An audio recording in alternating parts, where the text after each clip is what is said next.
पुराने समय की बात है। गांव में धनीराम नाम का एक किसान रहता था। उसके 4 लड़के थे।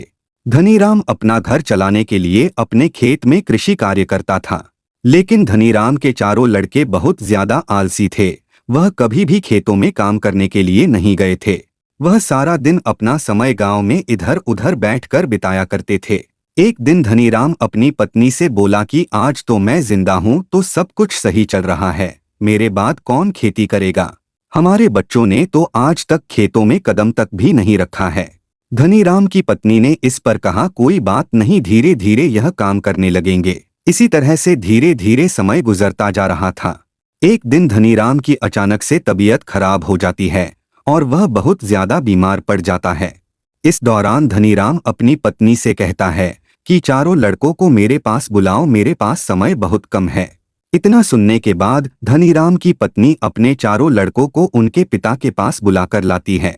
धनीराम इस बात से बहुत ज्यादा चिंतित था कि उसके बाद उसके लड़कों का क्या होगा। इसलिए उसने अपने चारों लड़कों को अपने पास बैठाकर कहा कि मेरे पास जितना भी कमाया हुआ धन था, मैंने वह सारा अपने खेतों के नीचे दबाया हुआ है। जब मैं इस दुनिया में ना रहूं तो मेरे बाद तुम खेतों में से दबाया हुआ सारा खजाना निकालकर आपस में बांट लेना। इतना सुनने के बाद धनीराम के चारों बेटे बहुत खुश हुए। इसके कुछ समय बाद धनीराम की बहुत ज्यादा बीमार होने की वजह से मृत्यु हो गई। धनीराम की मृत्यु के कुछ दिन बाद उसके चारों बेटे खेत में दबे हुए खजाने को खोदने के लिए निकल गए। खेत में पहुंचने के बाद चारों बेटों ने पूरा खेत खोद डाला, लेकिन उनमें से किसी को भी खजाने जैसा कुछ नहीं मिला।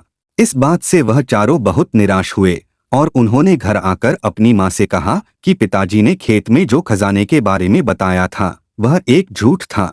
हम चारों ने पूरा खेत खोद डाला, लेकिन हमें खेत में कोई भी खजाना नहीं मिला। यह सुनकर उनकी माँ बोली कि तुम्हारे पिताजी ने अपने पूरे जीवन में यह घर और खेत ही कमाया है। अब जब तुमने इतनी मेहनत करके पूरा खेत खोद दिया है तो अब उसमें बीज भी डाल दो। इसके बाद चारों बेटों ने खेत में बीज बो दिए और माँ के कहे गए अनुसार खेत में समय पर पानी और खाद डालने लगे। समय बीतता गया और कुछ समय बाद खेत में फसल तैयार हो गई। फसल काटने के बाद चारों बेटों ने फसल को बाजार में बेचा और उससे जो भी पैसे मिले उससे उन्हें बहुत खुशी मिली। इसके बाद जब चारों बेटे घर गए तो माँ ने कहा कि बेटा, तुम्हारे पिताजी तुम्हें यही समझाना चाहते थे कि जो हम मेहनत करते हैं उसके बदले में ही हमें खजाना मिलता है। इस कहानी से हमें यह सीख मिलती है, अगर हमें अपने जीवन में सफल होना है तो हमें मेहनत करनी चाहिए।